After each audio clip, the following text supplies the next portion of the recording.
स्वच्छ भारत का इरादा इरादा कर लिया हमने, देश से अपने ये वादा कर लिया हमने। स्वच्छ भारत का इरादा इरादा कर लिया हमने, देश से अपने ये वादा। नमस्कार, मैं हूं नीलम शर्मा। स्वच्छता में आज बात चंपारण सत्याग्रह के 100 साल की। एक ऐसा सत्याग्रह जिससे देश को पंचामृत मिला, जनता की शक्ति का एहसास हुआ, देश में शिक्षा और स्वच्छता की धारा निकली। लेकिन सबसे पहले नजर हेडलाइंस पर। चंपारण सत्याग्रह के 100 साल हुए पूरे। प्रधानमंत्री ने कहा स्वच्छाग्रह है गांधी जी को सही कार्यांजलि। सत्याग्रह ने देश को गुलामी से कराया आजाद, स्वच्छाग्रह देगी गंदगी से मुक्ति। अंत में देखिए आज का स्वच्छता मंत्र। गांधी के चंपारण सत्याग्रह और उनके दर्शन को प्रधानमंत्री मोदी ने एक बार पुनः स्थापित करने की पहल की है। यानी सत्याग्रह अब स्वच्छाग्रह के रूप में जाना जाएगा। पेश एक रिपोर्ट।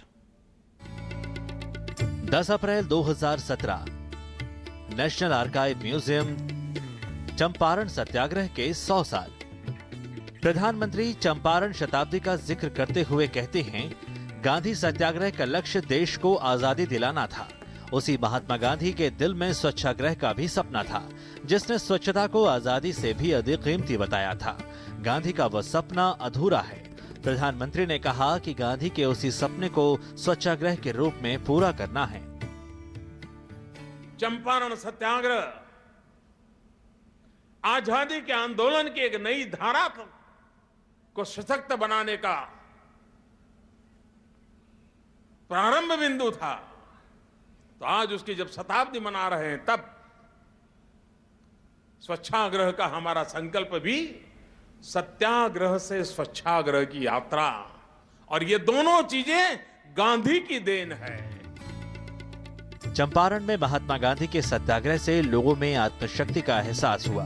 प्रधानमंत्री ने कहा, चंपारण से हमें पंचामृत मिला। सत्याग्रह की शक्ति का सार्वजनिक परीक्षण हुआ, जनशक्ति की ताकत का पता चला। स्वच्छता और शिक्षा जन जन तक पहुंची, महिलाओं की स्थिति सुधरी और हाथों से कते बने कपड़ों का चलन बढ़ा। चंपारण में गांधी जी ने जो कुछ किया, उससे 5 अलग अलग अमृत देश के समक्ष प्रस्तुत हुए। ये पंचामृत आज भी देश के लिए उतना ही महत्वपूर्ण है। गांधी के पहले सत्याग्रह से निकले इस अमृत को जनता के जहन तक पहुंचने में 70 साल लग गए। आजादी तो मिली, लेकिन स्वच्छता का मंत्र नहीं जान पाए। अब स्वच्छता लोगों की सोच में आ गई है। स्वच्छता के लिए किया गया काम ही तो स्वच्छाग्रह है। सत्याग्रह से स्वच्छाग्रह गांधी की देन है। गांधी का मंत्र है, जिसे पूरा करना ही महात्मा गांधी को सच्ची श्रद्धांजलि है। धीरज कुमार की रिपोर्ट, डीडी न्यूज।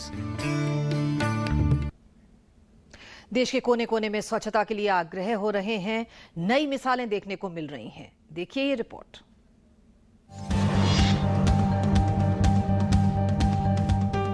स्वच्छ भारत अभियान यानी गंदगी के खिलाफ सामूहिक जंग। उत्तर से दक्षिण तक हर शहर, हर गली और हर गांव में स्वच्छाग्रहियों की फौज निकल पड़ी है, एक स्वच्छ और सुंदर भारत बनाने के लिए।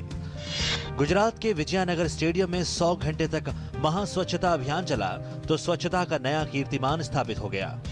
कर्नाटक के रायचूर जिले में नौनिहालों की टोली के प्रयासों ने आंड्रोल गांव में 186 घरों में से अब तक 175 घरों में शौचालय बना डाला। बृहत बेंगलुरु महानगर पालिका में हर रोज 5 लाख टन कचरे से 50 किलोवाट बिजली उत्पन्न होती है। मुंबई में जीवनदायिनी नदियों को बचाने के लिए 12,000 लोग सड़कों पर उतरे। और वहीं झारखंड के बक्सर में इंद्रशीनी कुंवर ने हाथ में खुरपी थाम इतिहास रच दिया। लगातार 4 दिन 4 रात तक बिना थके अभियान में जुट गई और 6 फीट गड्ढे का निर्माण कर डाला। देश के हर कोने में स्वच्छाग्रहियों की मिसालें स्वच्छता अभियान में मील का पत्थर गढ़ रही हैं। यानी चंपारण सत्याग्रह के 100 साल बीत जाने के बावजूद स्वच्छाग्रह का आंदोलन लगातार आगे बढ़ रहा है। चंद्रशेखर की रिपोर्ट, डीडी न्यूज, दिल्ली। चंपारण सत्याग्रह के 100 साल होने पर म्यूजिक ट्रिब्यूट मशहूर लोक गायिका कल्पना पटौरी के इस गीत के साथ हम आपको छोड़ जाते हैं। दीजिए इजाजत। नमस्कार।